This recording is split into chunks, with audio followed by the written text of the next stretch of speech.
Hello, everybody, and welcome back to another episode of the Daily Crypto News. And today, guys, our giveaway is gonna be 250 XRP.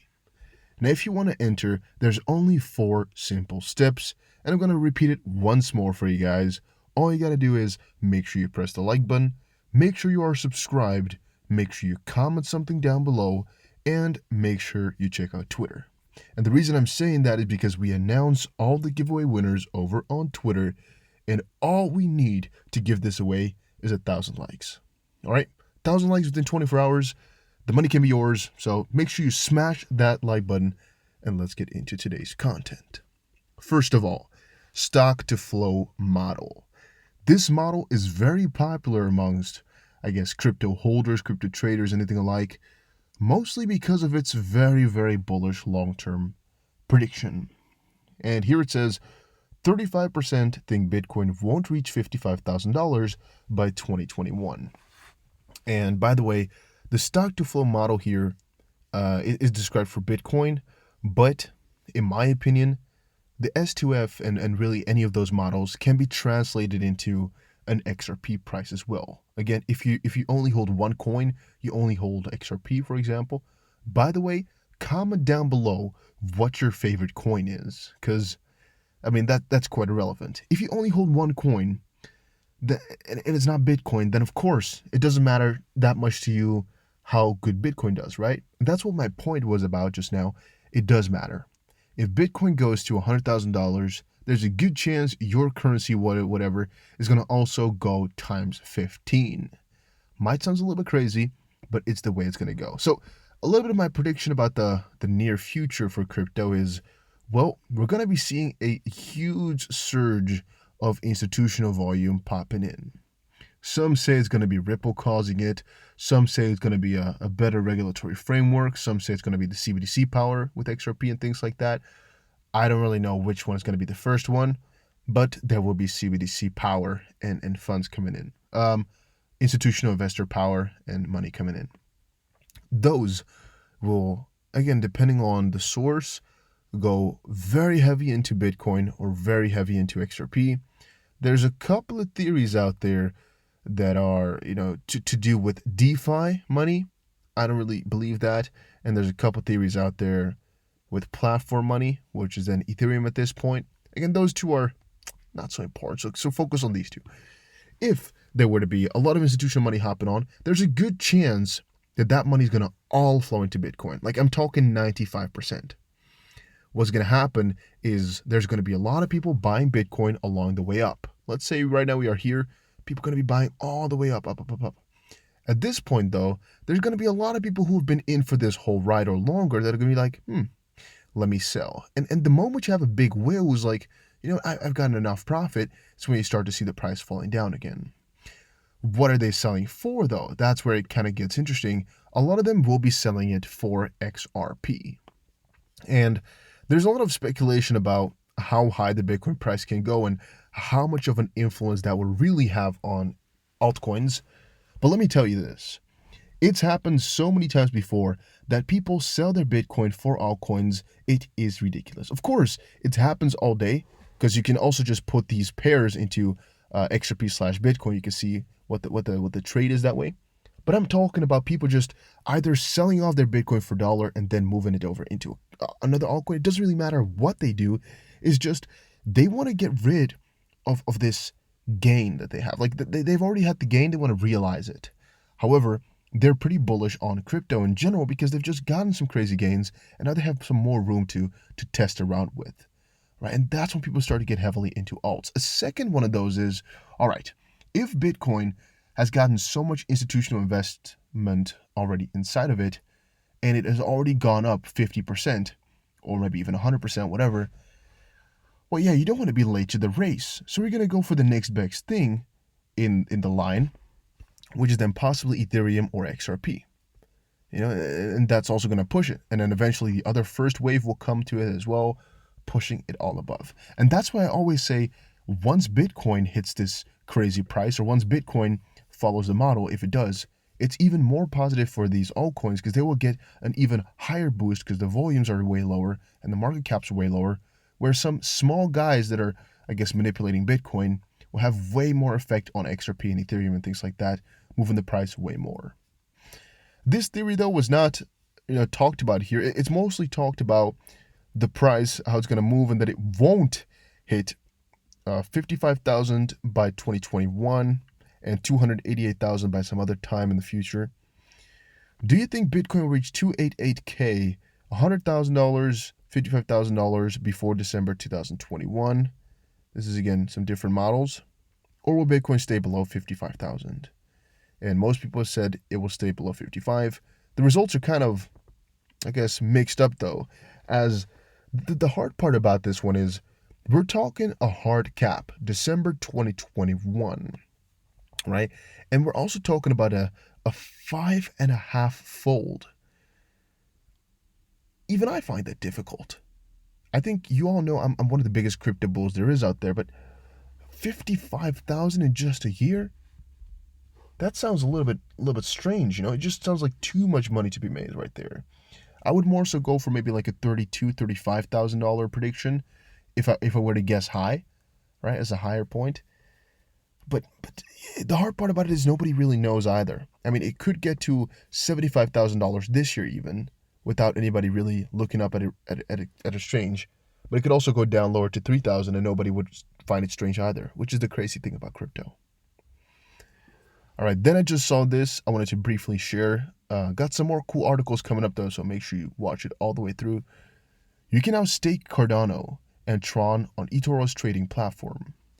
The crypto trading website will now automatically offer TRX and ADA staking rewards. I actually have not told that many people that you should start staking if you hold these coins. And the reason I haven't told that many people is because it can sometimes be a little bit of a cumbersome process to get everything arranged and a little bit scary. But the rewards you can get may actually pay off, especially if I'm thinking about it now. Let's say I started crypto, big bull run, 3 years ago exactly. And, well, I staked some coins all the way up to now. Some coins have a staking reward of 15% a year annually, which might not seem like a lot, but if you start to think about it then, well, if you got that 3 times already, that's about 50% of the money that you would have gotten on top of it right now. So all the money I was staking at that point would be worth 50% more at this point. And again, I'm talking about, I guess, not the real nominal term. I'm talking about the amount of coins that you have. That's pretty damn crazy, guys, if you ask me. That's pretty damn crazy. Sometimes I'm like, the power is insane. You just have to know how to do it. So make sure you check it out for yourself and see if your coin can be staked. XRP though, yeah, no. And then some more about the ECB. We got to. There's been so much speculation about this. It is completely insane, guys. Oh, my inbox was so full. People just bashing me with comments about pence or pounds, I guess, and the ECB and the digital euro, and it was crazy. ECB files for digital euro trademark as central banks turn focus to CBDCs. That's really all you need to know. All right, that's all you need to know. Why? They're building. All countries are building. And some guys saying, no, that country is not going to do this or that country's not going to do that. Let's see first, all right? Let's see what they're building first. Let's see what they get onto the table first. Because you can't convince me there won't be a digital dollar. People have been telling me that all the time now. And like, yeah, the U.S. is not going for it. Let's see. All right, let's see this CBDC race pull through for a little bit longer. Let's see what China says about the situation. Once we get to that level, where we've gotten some crazy progress and we can really see what it is they want and what it is they are not looking for at all, then let's talk again. Right now, though, we can't speculate about those things.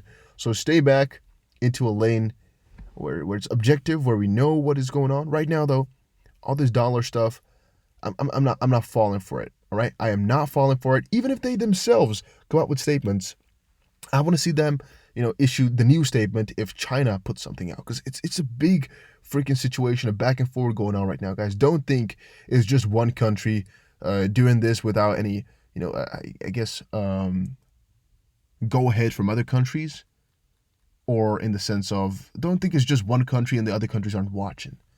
Everybody's watching it right now. Everybody is peeling their eyes off to just watch this as closely as possible. It's crazy. It's a pretty big situation though as well.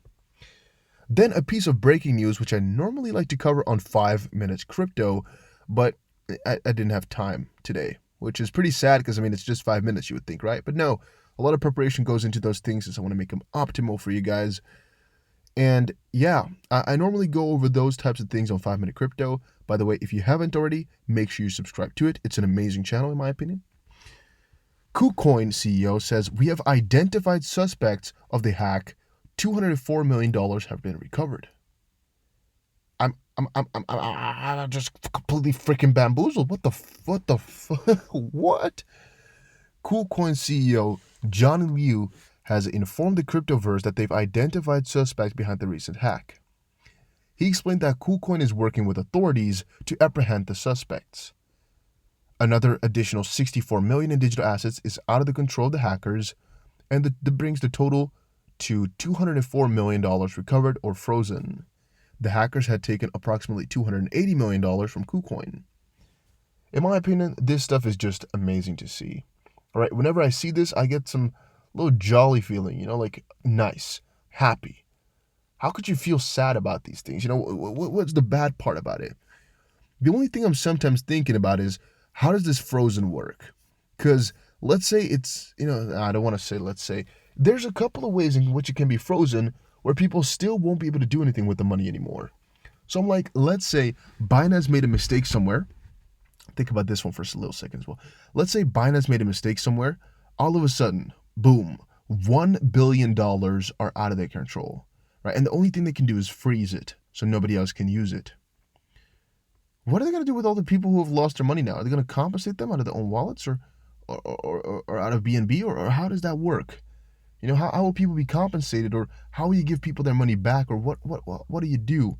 Or are you going to try through some other ways get the money back since it's frozen now, and you then via the authorities you're going to try and make them push it back into you? Or how do things like that go around? It also depends on the currency, of course, because every currency has their own rules, and depends on the exchange and where exactly the money is at the time of the issue. But you guys get my point? Like, how would that work in the grand scheme of things? Then 3 pretty interesting articles here on Fortune. First of all, in final jobs report before the election, U.S. adds a disappointing 661,000 jobs amidst signs the recovery is sputtering.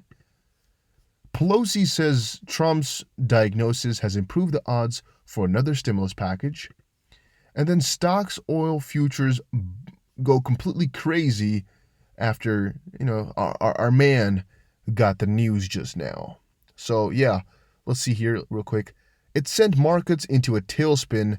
At the outset, investors poured into safe havens, particularly the Japanese yen and gold. Meanwhile, equities, oil contracts, and U.S. futures fell off a cliff, with Nasdaq futures down as much as 2% before stabilizing somewhat. It's also a bad day if you're long Russian asset. Stocks in Moscow and the ruble are among the worst performance. And this one was about the stimulus package.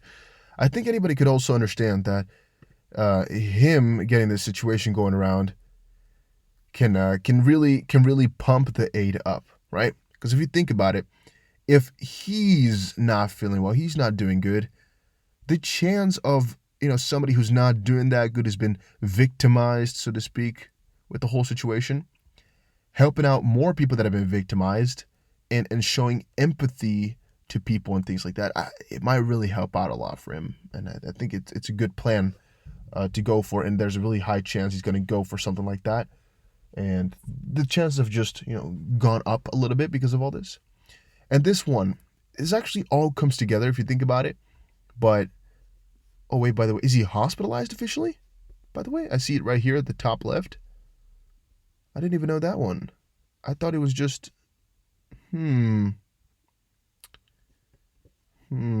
Interesting. This job part all comes together in the grand scheme of things because it's all having to do with stimulus checks and how much exactly they're going to be giving them. Of course, they all come along. I think anybody could guess that. But also the fact that there were another 800,000 new unemployment claims reported on Thursday. For comparison, the pre-pandemic weekly record was 700,000, a record that stood for more than 3 decades. If you start to think about those things, the situation with the stock market is pretty damn, I guess, good because the stocks are still doing pretty fine. I mean, they took a little bit of a hit just now, but nothing to be really, really worried about. However, our global economic system and just the way people are living are just completely being destroyed. I mean, look at this one right here, U.S. unemployment rate. Look at where it got to this year. It's the craziest it has ever been in our lifetimes. Literally all of our lifetimes. That's just unimaginable. And even right now, it is almost the worst it has ever been in our lifetimes. We're at 8% or something like that.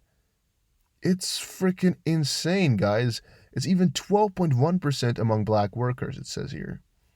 7.7 for adult women in general. Some crazy numbers these are, guys. Trust me on that. And all of this adds to more people needing the money, which leads to more devaluation of the dollar, and more of a chance is going to rail away from being the central bank, the world reserve currency and things like that. Now, will XRP take over? Those theories I do not support at this present time. But will XRP aid all the CBDCs? Is that theory still in place? Definitely yes, guys. I'm still pretty excited about that. All right, but that was it for today's video. Hopefully you all enjoyed it. By the way, just make sure you press the subscribe button on the channel. All right, make sure you do that. We're so freaking close to 45,000. I want to really get to 50 before the end of this year. And I really think we can do it, so let's try. Hopefully you all enjoyed it, though. Take care, everybody, and have a very, very nice day.